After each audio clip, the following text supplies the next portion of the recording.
Sen. Bernie Sanders speaks as Hillary Clinton listens during the CNN Democratic presidential primary debate at the Brooklyn Navy Yard in New York on April 14, 2016. Seth. WenigAssociated Press this week. Donna Brazile, the interim chair of the Democratic National Committee (DNC) during the 2016 presidential election, reignited a major controversy regarding the presidential primary between Hillary Clinton and Bernie Sanders.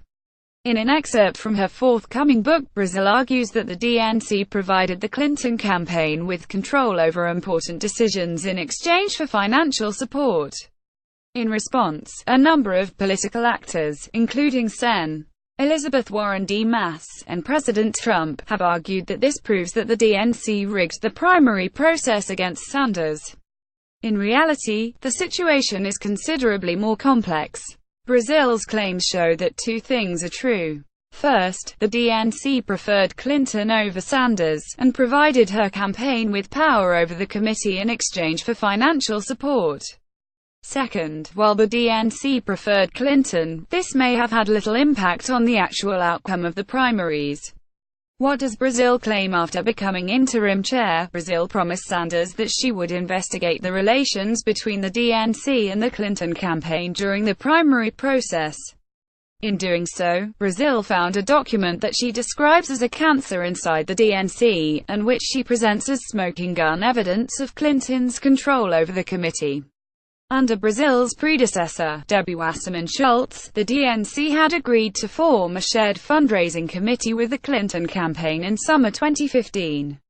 This was beneficial to the DNC because, as political scientist Daniel Galvin has argued, President Barack Obama largely ignored the DNC and focused on his own group, Organizing for America. By 2015, the DNC was essentially broke. Through the agreement between the Clinton campaign and the DNC, the campaign could raise more money by simultaneously collecting donations for Clinton, the National Committee and individual state party organizations. In exchange, Brazile argues that the Clinton campaign also received considerable control over the DNC. Brazile writes that the fundraising agreement signed by the DNC and the Clinton campaign specified that in exchange for raising money and investing in the DNC, Hillary would control the party's finances, strategy, and all the money raised. Her campaign had the right of refusal of who would be the party communications director, and it would make final decisions on all the other staff. The DNC also was required to consult with the campaign about all other staffing, budgeting, data, analytics, and mailings. In her Politico article, Brazile does not explicitly state that the primaries were rigged. Nonetheless, she does point to the agreement as highly unusual. What does the evidence show? After Brazile's piece appeared, there was some confusion as to what specific documents she referred. Since then, two 2015 agreements between Clinton's campaign and the DNC have appeared. The first concerns the fundraising agreement made between the DNC and the Clinton campaign. While this agreement does promise the Clinton campaign control over the DNC's resources, it stipulates that this control only applies after the primaries, we're assuming Clinton won the nomination. As several Democratic Party leaders, including former DNC Chair Howard Dean, have noted, this is relatively standard. Indeed, the Sanders campaign was offered a similar joint fundraising agreement. However, the second document shows that the DNC and Clinton campaign had an additional agreement which provided the campaign with influence over the DNC well before Clinton won the nomination. Specifically, the campaign was given veto power over the selection of the new DNC communications director and other senior staff members. In the committee's communications, technology and research departments, should there have been vacancies. What was, and was not, surprising about this, as Brazile notes, it is common for candidates to gain control of the National Committee after they win the presidential nomination. It is less common, though not unheard of, for a national committee to align with a candidate before he or she wins the nomination. One example was the 1992 Republican primary, when incumbent President George H. W. Bush faced a primary challenge from Pat Buchanan, and the RNC openly stated that the chairman is 100% behind George Bush and so is the committee. In most other cases, both national party committees refrain from openly supporting a candidate until they win a majority of convention delegates. But this does not mean party committee chairs and staff have no opinions. Certainly, the DNC emails that leaked in the run-up to the 2016 Democratic National Convention show that most DNC staffers preferred Clinton over Sanders. This is nothing new, as I show in a forthcoming article. Committee chairs and staff frequently have strong preferences over the direction and candidates of the party. It is also not surprising that powerful party leaders, including presidential candidates, can influence their party's national committee. Because the committees must work with these leaders to raise money and promote the party, it is quite common for leaders' preferences to be considered in decisions regarding the hiring of committee staff. At times, this can mean that the committee, while officially not taking sides, is dominated by staffers who have clear preferences for one presidential primary candidate.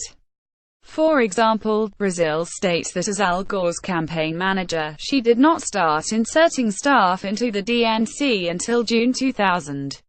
While this is technically true, it misrepresents the level of control Gore already had over the DNC before the 2000 primaries began. By 1999, the DNC senior staff was dominated by Democratic politicos with long-standing relations to Gore, including both co-chairmen, the finance chair and one of the senior advisors.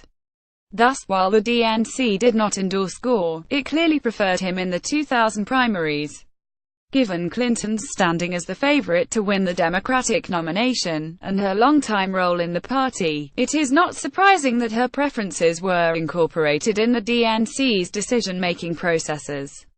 What is surprising is that the DNC formally agreed to provide the campaign with veto power over some of its hiring decisions.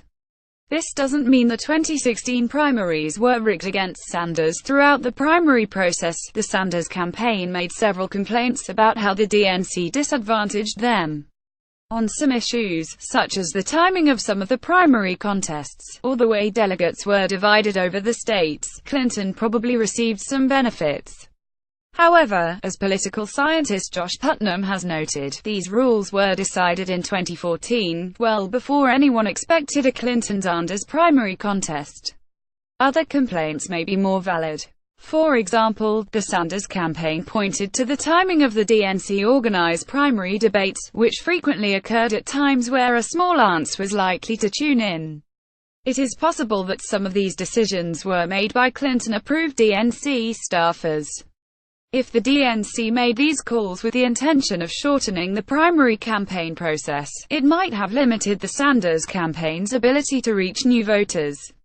But whether the DNC actually succeeded in this is far from clear. Clinton received 3.7 million more votes than Sanders did, and it is questionable that this was due solely to the timing of debates. For this reason, there is an important difference between the DNC's preferring one of the presidential candidates and its rigging the nomination process. In short, two things can be true simultaneously. The DNC tried to help Clinton's campaign, but this did not have much impact on whether Clinton won the nomination. Boris Hirsink is an assistant professor in political science at Fordham University.